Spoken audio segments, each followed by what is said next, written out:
Assalamualaikum warahmatullahi wabarakatuh. Anak-anakku siswa kelas 6, hari ini kita akan belajar matematika pada materi sifat-sifat operasi hitung bilangan bulat. Sifat komutatif hanya berlaku pada operasi penjumlahan dan perkalian bilangan bulat.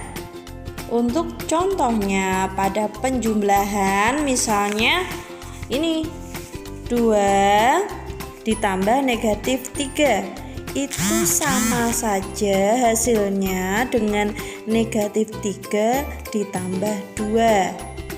Nah, contoh selanjutnya misalnya ini negatif 6 ditambah 4, negatif 4, itu sama hasilnya dengan negatif 4 ditambah negatif 6. Jadi walaupun letaknya dibolak-balik, hasilnya akan tetap sama.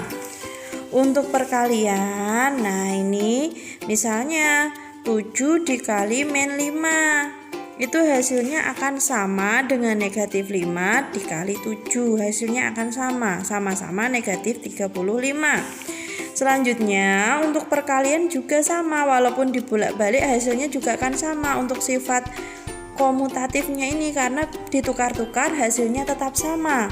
Negatif 9 dikali negatif 10, itu hasilnya akan sama negatif 10 dengan dikalikan dengan negatif 9.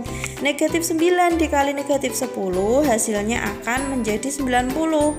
Nah, sama ketika negatif 10 dikali negatif 9 hasilnya juga akan sama. Sifat yang kedua adalah sifat asosiatif atau pengelompokan.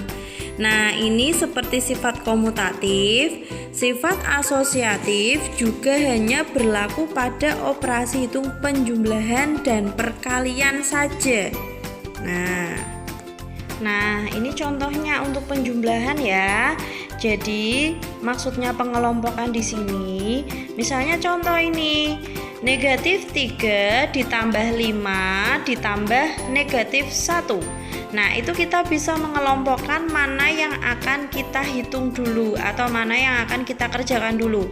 Nah, misalnya pengelompokan pertama ini negatif 3 ditambah negatif 5 yang akan dijumlahkan dulu, maka ini yang dikurung, artinya yang akan dikerjakan lebih dahulu. Nah, akan sama hasilnya jika yang dikerjakan ini dulu. 5 ditambah negatif 1. Nah, maksudnya gini. Nah, misal di yang pertama negatif 3 ditambah 5, ini kita jumlahkan dulu. Negatif 3 ditambah 5 hasilnya 2. Dan ini satunya kita tambahkan, hasilnya 1. Nah, akan sama hasilnya dengan kita mengerjakan dengan menghitung ini dulu. 5 ditambah negatif 1. Nah, ini yang kita kerjakan dulu. 3, negatif 3 kita tulis lagi. Terus ini kita hitung, kita jumlahkan. 5 ditambah negatif 1 hasilnya 4. Nah, negatif 3 ditambah 4 hasilnya sama 1. Jadi, untuk pengelompokan mau dikerjakan yang depan dulu atau dikelompokkan yang depan dulu atau dikelompokkan yang di belakang ini, hasilnya akan tetap sama. Jadi seperti itu. Perkalian juga sama untuk sifat asosiatif pengelompokan.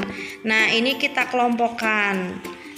2 kali 4 dikelompokkan, 3-nya dipisah, akan sama hasilnya dengan 2 dipisah dikali dengan 4 kali 3. Ini 4 kali 3-nya yang dikelompokkan, itu nanti hasilnya akan sama. Misal contoh 2 kali 4 dikalikan dulu, hasilnya akan menjadi 8. Nah, dikali 3, ini 3-nya ditulis lagi, hasilnya 24. Nah, akan sama hasilnya dengan 2. Ini 2-nya kita tulis lagi karena tidak kita kelompokkan yang 2. Yang dikelompokkan adalah 4 kali 3, artinya kita kerjakan dulu. Nah, itu hasilnya 12. 2 kali 12, 24. Hasilnya sama untuk sifat perkalian. Jadi ingat, untuk sifat asosiatif perlu diingat lagi. Jadi khusus untuk penjumlahan dan perkalian. 3 yaitu sifat distributif atau penyebaran.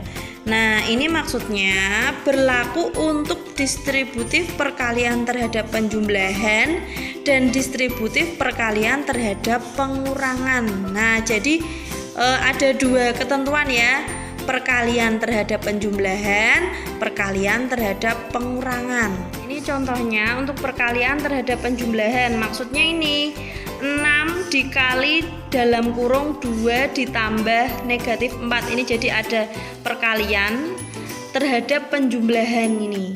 Nah, jadi karena menyebar 6 ini dikalikan 2 ditambah 6 dikalikan negatif 4. Jadi ini disebar ini ya. Jadinya 6 dikali 2 ditambah 6 dikali negatif 4.